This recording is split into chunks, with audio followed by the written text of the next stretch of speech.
আপনি কি জানেন ট্রেনে টয়লেট ব্যবস্থা চালু হওয়ার পিছনে এক বাঙালি ভদ্রলোকের অবদান রয়েছে? সময়টা ছিল 1909 সালের 2রা জুলাই।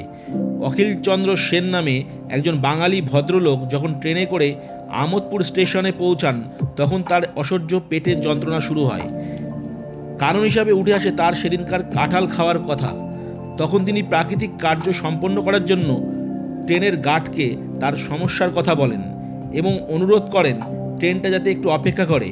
কিন্তু তিনি ফিরে এসে দেখেন ট্রেন ছেড়ে চলে যাচ্ছে। তখন তিনি দৌড়ে ট্রেন ধরার চেষ্টা করতে গেলে তার পরনের ধুতি খুলে যায়, যার দরুন লোকের সামনে তাকে অপমানের মুখোমুখি হতে হয়। এই গোটা ঘটনায় ক্ষুব্ধ হয়ে তিনি রেলের কর্মকর্তাদের কাছে একটি কড়া চিঠি লেখেন।